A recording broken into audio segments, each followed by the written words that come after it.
Premier League musim baru 2024-2025 akan resmi dimulai Jumat ini. Manchester United membiarkan lawan melepaskan 667 tembakan pada musim 2023-2024 lalu, terbanyak kedua di Liga Primer. Tidak banyak dari tembakan tersebut yang bernilai tinggi, tetapi volume murni membantu menciptakan selisih XG terburuk ke-6 di Liga. Mereka beruntung bisa finish di peringkat ke-8 di Liga. Satu pertanyaan besar, apakah perombakan pertahanan United sudah cukup? Masalah United dimulai jauh sebelum bola sampai ke pertahanan.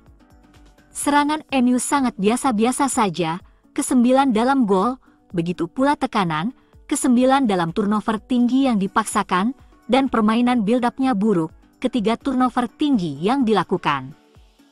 Personal pertahanan memang perlu ditangani. Mereka pada dasarnya menukar Bissaka dengan Mazraoui di bek kanan dan menambahkan De Ligt dan Yoro.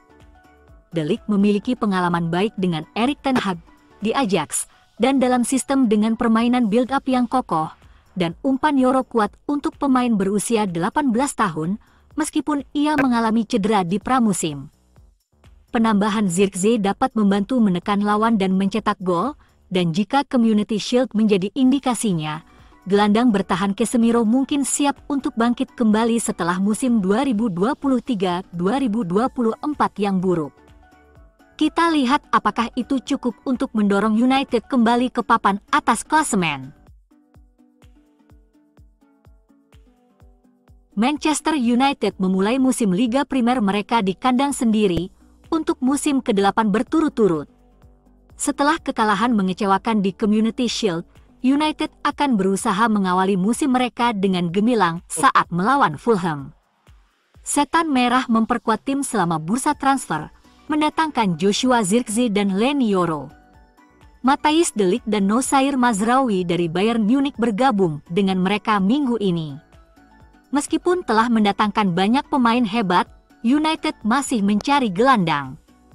Manuel Ugarte telah dikaitkan sepanjang musim panas, tetapi kesepakatan itu menunggu Scott McTominay meninggalkan klub dengan Fulham sebagai calon peminatnya.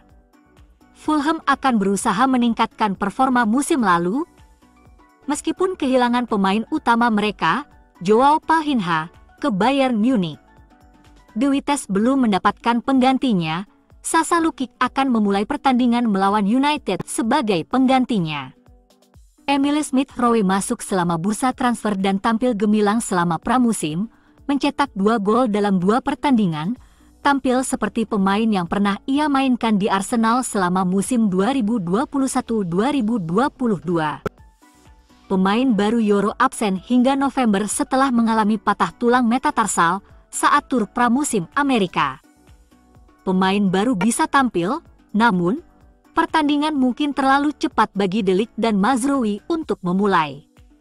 Marco Silva akan memasuki musim ini dengan skuad yang sepenuhnya fit, yang memberi Cottagers sedikit keuntungan. Setelah 2 musim yang kuat, Andreas Pereira mungkin akan memulai musim tanpa jadi pemain inti untuk memberi jalan bagi pemain baru Smith-Rowe.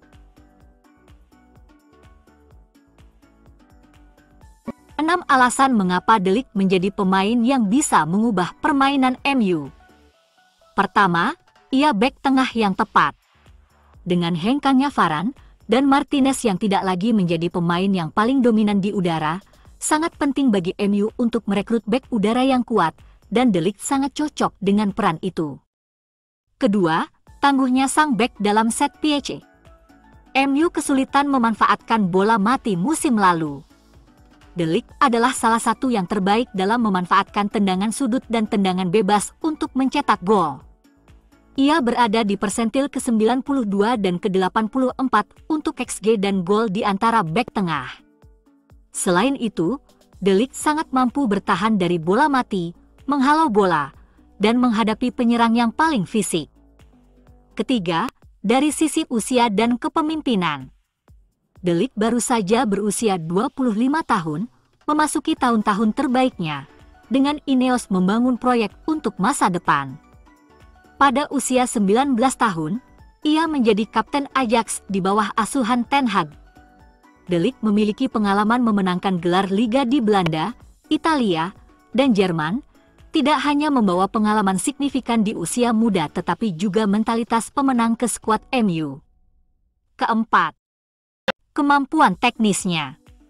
MU membutuhkan pemain yang akan meningkatkan kemampuan teknis dan fisik skuad musim panas ini, dan De Ligt menawarkan itu. Meskipun ia mungkin tidak memiliki keterampilan seperti Licha saat menguasai bola, ia sangat nyaman dalam penguasaan bola. Ia juga suka menggerakkan bola dengan cepat setelah merebutnya kembali.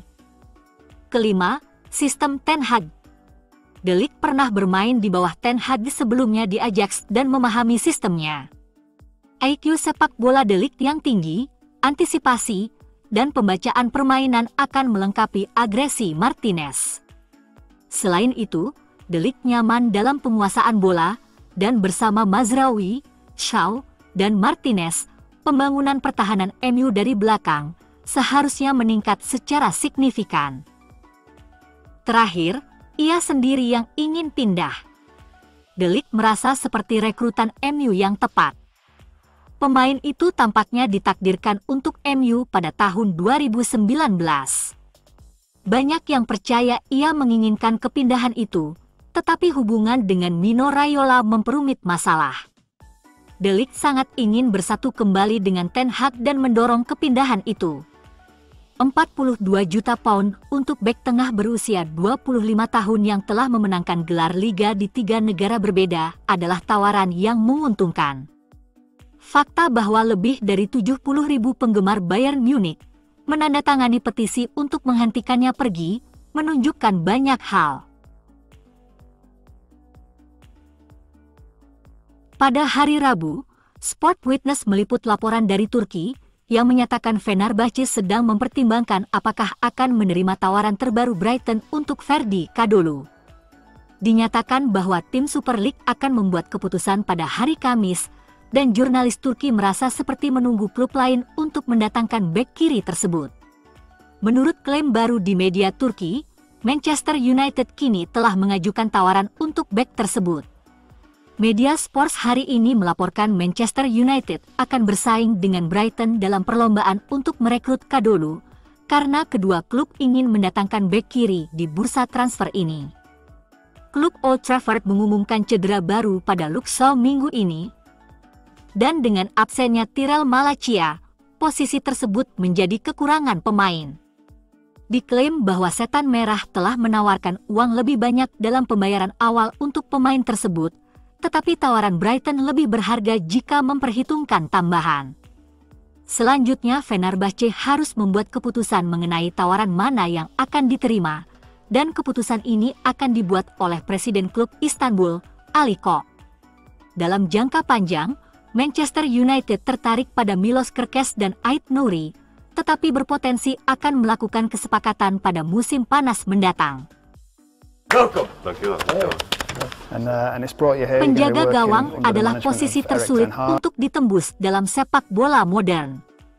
Dan dia Manchester United, tidak akan pernah ada lowongan setelah Andre Onana direkrut. Matej Kovar mendarat di Leverkusen musim lalu. Dan setelah 17 penampilan di musim debut yang menarik, telah mengisyaratkan akan kembali ke Old Trafford di masa depan. Kovar berada di MU selama 5 tahun, menikmati waktu, bertemu banyak orang hebat, dan menjadi dewasa sebagai penjaga gawang dan sebagai pribadi. Kesuksesan Matej Kovar adalah kesuksesan Man United. Dengan Andre Onana yang baru berusia 28 tahun, muda dalam hal penjaga gawang, dan prospek menarik yang muncul di belakangnya dalam diri Radek Vitek dan Eli Harrison. Wajar untuk berasumsi bahwa pintu untuk menjadi nomor 1 di Old Trafford sudah tertutup rapat untuk saat ini. Namun, Kovar baru berusia 24 tahun, dan waktu bergerak cepat dalam sepak bola. Lebih jauh, ketika United menjual pemain tersebut, mereka memasukkan klausul pembelian kembali ke dalam kesepakatan jika ia berkembang setelah pindah, yang tampaknya akan terjadi. Oleh karena itu, mungkin ada skenario di masa depan ketika impian Kovar menjadi kenyataan dan ia kembali ke United, meskipun hanya sebagai pemain cadangan karena itulah peran yang dimainkannya di Leverkusen. Bagaimanapun, kesuksesan Kovar adalah kesuksesan United, dan jalannya adalah jalan yang harus diikuti oleh para pemain muda yang bertaruh pada diri mereka sendiri untuk meraih kesuksesan di tempat lain.